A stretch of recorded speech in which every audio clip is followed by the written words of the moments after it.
Hello, my name is Bharat Mittal. Right now I am working in Ministry of Home Affairs, गृह मंत्रालय। तो a lot of people, बहुत सारे लोगों ने, मेरे कलीग्स, मेरे फ्रेंड्स वगैरह ने मुझे बोला कि just express your self what you have achieved in your life. तो आज मैं यहाँ हूँ आप लोगों के सामने so that you can gain something from me if it is possible. तो मैं जो भी मैंने अचीव किया भगवान की कृपा से, तो वो मैं आपको बताने जा रहा हूँ। जो भी, चाहे यूपीएससी का हो, चाहे एसएससी हो, चाहे आरबी वगैरह, जो मैंने फाइनली सारा मेरिट में आया मेरा। तो देखो यार, किसी भी जो सक्सेस है ना, सक्सेस कहीं लुढ़का नहीं होता जमीन पे। आपको वहां से उठाना पड़ेगा। वहां से उठाकर आपको काफी मेहनत करनी पड़ती है। एक छोटा सा इवन एमटीएस के लिए भी काफी मेहनत करना पड़ता है, ग्रुप डी के लिए भी काफी मेहनत करते हैं लोग। तो ये तो मेरा तो यूपीएससी था, फिर एसएससी सीजीएल भी हुआ मेरा मेरिट में, फिर सीएचएसएल भी हुआ मेरिट में, आरआरबी हुआ। आरआरबी तो मेरा दो दो हुआ। तो काफी मेहनत मेरी काफी हुई है। तो आपको मेहनत तो करना पड़ेगा। अब सवाल उठता है कि इस पर क्या करेंगे हम।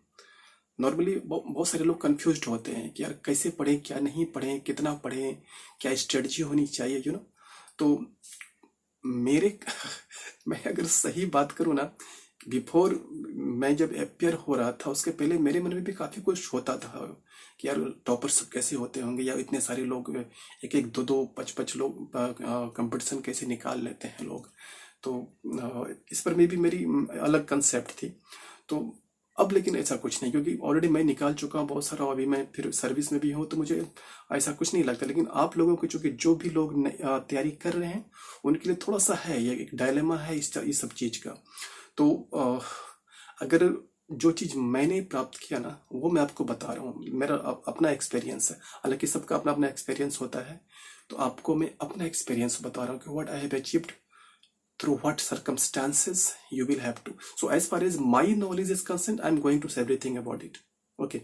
तो जो मेरा है, जो मैंने प्राप्त किया, वो मैं बता सकता हूँ आपको। तो मेरी जो स्ट्रेटजी थी पढ़ने की, सब देखो, किसी भी चीज को प्राप्त करने के लिए, किसी भी चीज को प्राप्त करने के लिए, तो पढ़ाई है, पढ़ाई एक तपस्या है यार। तो किसी भी चीज को प्राप्त करने के लिए आपको एक सबसे पहले कंसिस्टेंसी होनी चाहिए। ठीक है, कंसिस्टेंसी सबसे इंपॉर्टेंट है यार। Consistency, after then basic, second thing is basic, third thing is practice। PYQ वगैरह जो होता है आपका, उसको आप प्रैक्टिस करोगे तो कंसिस्टेंसी बहुत ज्यादा जरूरी होता है। Fourth thing is quality education. Content, what you read, what you study, there should be quality education. There should be, your content should be, everything should be standard, like NCERT. अगर अगर आप लोग UPSC तैयारी कर रहे हो, जैसा मैं कर रहा हूँ, तब तो आपको एनसीईआरटी तो पढ़ना चाहिए। अगर आप सीजीएल कर रहे हो तो भी आपको एनसीईआरटी पढ़नी चाहिए। लेकिन अगर आप सीएचएसएल कर रहे हो, या एमटीएस कर रहे हो, या आरआरबी कर रहे हो, तो फिर तो एनसीईआरटी की बहुत ज्यादा जरूरत नहीं है। अगर आप चाहो तो स्किप कर सकते हो। Excuse me. तो आप चाहो तो स्किप कर सकते हो। तो लेकिन फिर भी मैं आपको एडवाइस करता हूँ कि आप एनसीईआरटी लो। एटलीस्ट क्लास 6 से लेकर के क्लास 10 तक आप एनसीईआरटी लो। उससे आपका बेसिक जो है ना, वो बूस्ट होगा। उससे आपका एक जो अंडरस्टैंडिंग है वो काफी क्लियर हो जाएगा। अदरवाइज क्या होगा पता है, गाइड, जैसे गाइड वगैरह आप पढ़ते हो, जीके वगैरह की गाइड आती है ना, तो वो सिर्फ आपको एक लिमिट नॉलेज देगा। आपको आपका जो यहाँ का स्कोप है ना, ये स्कोप आगे डाइवर्सिफाई नहीं करेगा फिर आपका। तो आपको एनसीईआरटी पढ़नी चाहिए। 6 क्लास के अगर आप एनसीईआरटी देखो, ज्योग्राफी है, हिस्ट्री है, आप अगर ठीक से अगर 2 घंटा ही बैठोगे रोज ना, अच्छे से कंसंट्रेट होकर के, मोबाइल को छोड़कर, सोशल मीडिया वगैरह को छोड़ करके अगर आप बैठोगे 2 घंटा, तो आई होप कि आपका ज्योग्राफी एक दिन में कंप्लीट हो जाएगा, या at best maximum 2 days, it will take 2 days, है ना। तो वो आपका कंप्लीट हो जाएगा। यानी आप लगभग 5 से 6 दिन में आप एटलीस्ट 6 क्लास तो क्लियर कर सकते हो ना, हिस्ट्री और ज्योग्राफी। 7 क्लास में फिर अच्छी हिस्ट्री है, ज्योग्राफी भी अच्छी है, उसको क्लियर करो इस तरह। तो आप एक टारगेट लेके चलो कि 6 क्लास की जो एनसीईआरटी या 6 हिस्ट्री ज्योग्राफी, उसको मुझे करना है 5 दिन में या 4 दिन में। मैं 5 दिन काफ़ी बोल रहा हूँ, काफ़ी बोल रहा हूँ मैं, क्योंकि अगर आप सही से देखो तो ज्योग्राफी की बुक जो है वो एक दिन में क्लियर हो जानी चाहिए। ठीक है, तो ये आपका है एनसीईआरटी। तो मैं बोल रहा हूँ कि क्वालिटी एजुकेशन बहुत जरूरी होता है। एक स्टैंडर्ड जो कंटेंट होना चाहिए वो बहुत जरूरी होता है। वो चीज़ आपको गाइड में नहीं मिलने वाला है, चाहे वो लुसेंट की बात करें चाहे किसी और something else. So you will not get in your Lucent type of guide. So I am not saying that Lucent is not good, yes Lucent is good, but NCERT there is no alternate of NCERT. Okay, so alternate ऐसा कुछ नहीं है। First thing, consistency is the most important thing यार। अगर आप पढ़ रहे हो और फिर 4 दिन छोड़ दिया आपने, फिर क्या आप चले गए फेस्टिवल में, फिर आप चले गए कहीं और, फिर आपको मन नहीं लगा, फिर सोशल मीडिया में आप घुल गए, तो फिर आपको प्रॉब्लम आने वाला है। Then you will face a lot of issues there. So consistency is the most important thing.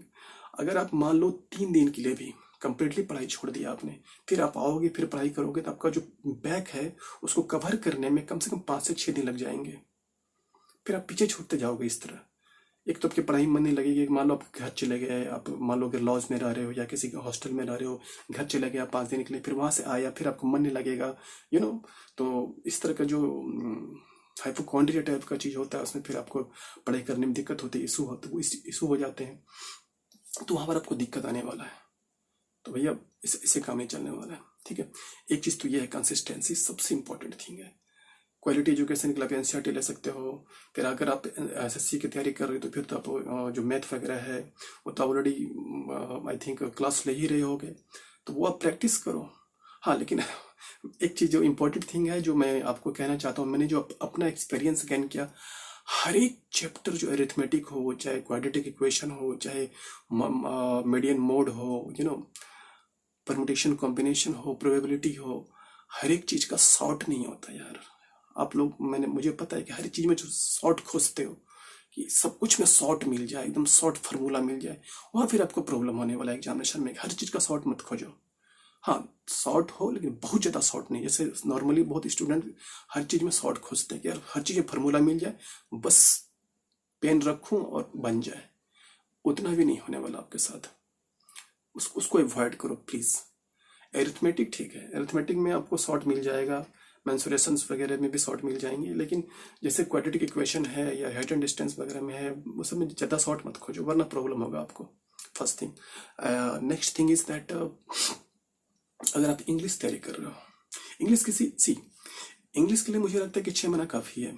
अगर आप सही से देखोगे ना, 6 महीना काफ़ी है। What I am saying that 6 महीना इसलिए कि आपका जो ग्रामर है, अगर आपका मान लो इंग्लिश अच्छी नहीं है, मान ली नॉर्मली ऐसा माना जाता है, मैं नहीं बोलता ऐसा, मैं ऐसा मानता भी नहीं कि यूपी के, बिहार के, एमपी के स्टूडेंट्स के जो नॉर्मल बोर्ड से होते हैं, स्टेट बोर्ड से, उसकी उनकी इंग्लिश खराब होती है या अच्छी नहीं होती, ऐसा कुछ नहीं है। जो भी स्टूडेंट है अगर वो शुरू से ध्यान देता है क्लास 6 से एटलीस्ट ग्रामर पे, उसका इंग्लिश अच्छी ठीक ठाक होगी।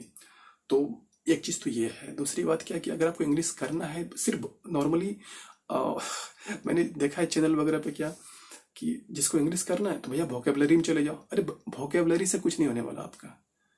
वोकेबलरी में आप क्या कर सकते हो, एंटोनिम सिनोनिम बना सकते हो ना। इसके अलावा क्लोज टेस्ट है, एरर है, फिर जगलिंग है, कहाँ से करोगे वो सब। जब आपके क्वेश्चन आते हैं आपके एसएससी वगैरह में, कहाँ से करोगे फिर आप। तो आपको एक कॉम्प्रिहेंसिव नॉलेज होनी चाहिए। उसके लिए बुक सारी मार्केट में अवेलेबल आप ले सकते हो। अदरवाइज जो टेक्स्ट बुक है, मार्टिन वगैरह की टेक्स्ट बुक है, माइकल सॉन की टेक्स्ट बुक है, उस सब पे जाओ। अगर आप पढ़ सकते हो तो और अच्छी बात है। एक तो वो चीज़ है। और जो इम्पोर्टेंट थिंग है, प्रैक्टिस। प्रैक्टिस आपको, मान लो अगर मैथ की प्रैक्टिस करते हो, अब एटलीस्ट आप 50 क्वेश्चन मैथ कम से कम 50 क्वेश्चंस बनाया करो। मैंने टारगेट रख लिया था जब मैं सीजीएल दे रहा था, तो मैंने टारगेट रख लिया था कि मुझे हर हाल पे 100 क्वेश्चंस रोज बनाने हैं। 100 क्वेश्चंस मैथ के, 100 क्वेश्चंस रीजनिंग के, और उसके बाद फिर इंग्लिश के मैं ज़्यादा बनाता नहीं था क्योंकि इंग्लिश मेरा अच्छा था, तो मैं ज़्यादा नहीं बनाता था। लेकिन रोज कम से कम 20-50 क्वेश्चन मैं देख लेता था, तो ठीक ठाक चल रहा था। और ऑलरेडी मैं जीएस, चूँकि जीएस के लिए ऐसा कुछ था नहीं, क्योंकि मैं एनसीईआरटी शुरू से पढ़ाई कर रहा था, तो जीएस के लिए मैंने कोई गाइड वगैरह जैसे लुसेंट वगैरह ऐसा कुछ लिया नहीं। बस एनसीईआरटी पे काम चला, बाकी जो करंट था उससे हो गया मेरा काम। तो एक्चुअली ये चीज़ था। तो प्रैक्टिस तो बहुत ज़रूरी है। नॉर्मली सी प्रैक्टिस ना, नॉर्मली इंग्लिश का और रीजनिंग का ये तो मस्ट है। लेकिन कुछ लोग बेमतलब का पीछे पड़ जाते हैं, जीएस के पीछे, प्रैक्टिस के पीछे। जीएस का कोई अंत नहीं है ना। It is endless subject. So practice से ज़्यादा जरूरी है कि आप जो करंट अगर आपका है 1 ईयर का करंट अगर है, अभी तो आपका चूंकि एडिक्विटी आ गया एसएससी में, तो पहले मैंने देखा था जैसे कि टीसीएस वगैरह में कि 2 साल बैक भी क्वेश्चन कर देता था टीसीएस वाले। तो ऐसा तो कुछ है नहीं एडिक्विटी के साथ में। मुझे लगता है कि 9 महीने के जो करंट अफेयर काफ़ी है उसके लिए, जैसा जहाँ तक मैं as far as my knowledge is concerned, तो 9 महीने का जो करंट अफेयर है वो काफ़ी है एसएससी वगैरह के लिए, और आरआरबी एनटीपीसी वगैरह के लिए भी, तो ये चलेगा। दूसरी बात क्या है, प्रैक्टिस आप जब भी करो, जब भी प्रैक्टिस करो, मोबाइल पर ध्यान मत दो यार। कुछ लोग मोबाइल से प्रैक्टिस करते हैं, बेहतर है कि आप मोबाइल डाउनलोड कर लो। आप लोग की आदत है, मैं जानता हूँ कि आपने कोई चैनल देख लिया, वहाँ से आप प्रैक्टिस करते हो। इससे बेटर है कि आप कोई जो पीवाईक्यू है उसको डाउनलोड करो, और तब मोबाइल का नेट को बंद करो, सोशल मीडिया बंद करो, और लग जाओ, कम से कम 2 घंटे के लिए बैठ जाओ प्रैक्टिस के लिए, डाउनलोड करके जो पीवाईक्यू वगैरह है तुरंत वहाँ से। और जैसे आप बनाते हो, आप जो कुछ भी गलत होता है, क्वेश्चंस अगर आपके गलत होते हैं, कहाँ पर आप गलत हो उसको नोट करो। क्यों गलत हुआ, इसका मतलब वो पोर्शन आपका गलत, वो पोर्शन आपका वीक है। अगर वो पोर्शन वीक है तो आप उस पर काम करोगे ना। सपोज अगर आप आइसोस्केलिस एंगल पढ़ रहे हो, या इक्विलैटरल ट्रायंगल पढ़ रहे हो, तो इक्विलैटरल ट्रायंगल अगर आप पढ़ रहे हो, तो अगर आप you know everything about equilateral triangle, then everything will be okay. You will be able to solve all the questions relating to equilateral triangles. But if you have little knowledge about equilateral triangle, then you will be somewhere to the some extent you will be wrong there. Okay, तो आपको इस सब चीज पे ध्यान देना पड़ेगा। GS